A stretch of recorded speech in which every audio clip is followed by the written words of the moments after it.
துணை முதலமைச்சராக பொறுப்பேற்றதற்கு வாழ்த்து தெரிவித்த தலைவர்களுக்கு உதயநிதி ஸ்டாலின் நன்றி. முதலமைச்சரின் எதிர்பார்ப்பை நிச்சயம் பூர்த்தி செய்வேன் என உறுதி.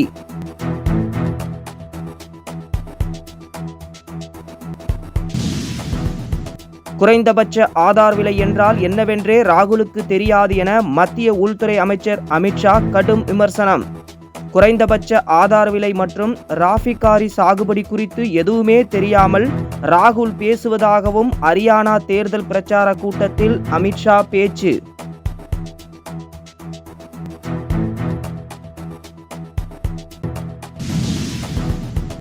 எதிர்க்கட்சிகளை பிளவுபடுத்த பாஜக திட்டமிட்டுள்ளதாக உத்தவ் தாக்கரே கடும் குற்றச்சாட்டு.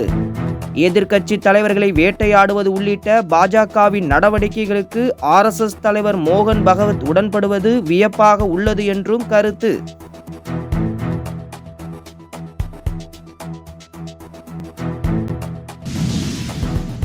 மேட்டுப்பாளையத்தில் கனமழை எதிரொலி. நிலச்சரிவு ஏற்பட்டு பாறைகள் உருண்டதால் உதகை மழை ரயில் போக்குவரத்து நிறுத்தம்.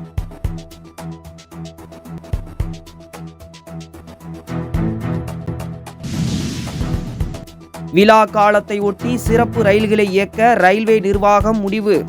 தசரா விழா, தீபாவளி பண்டிகையின் போது மக்கள் நெரிசலை தடுக்க நடவடிக்கை.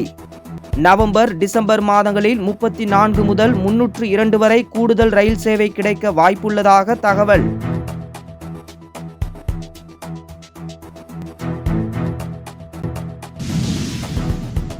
நாடு முழுவதும் பாதாள சாக்கடைகள், செப்டி டேங்குகளை சுத்தம் செய்யும் பணியில் 92% பேர் SC, ST, OBC பிரிவைச் சேர்ந்தவர்கள் என நாடாளுமன்றத்தில் மத்திய அரசு அதிர்ச்சி தகவல்.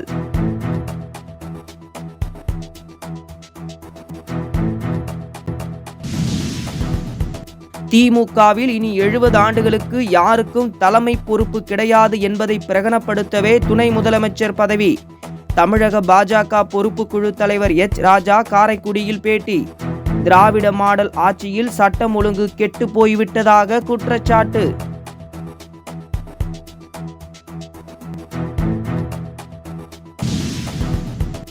முதலமைச்சர் மு.க. ஸ்டாலினால் அரசு பணிகளை சரியாக செயல்பட முடியவில்லை என்ற காரணத்தினால்தான் உதயநிதிக்கு துணை முதலமைச்சர் பதவி கொடுக்கப்பட்டுள்ளது.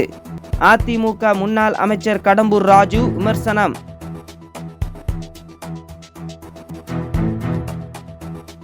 என்றும் உங்களுடன் மை இந்தியா. முக்கிய செய்திகளை உடனுக்குடன் தெரிந்து கொள்ள சப்ஸ்கிரைப் பண்ணுங்க, பெல் பட்டனை பிரஸ் பண்ணுங்க.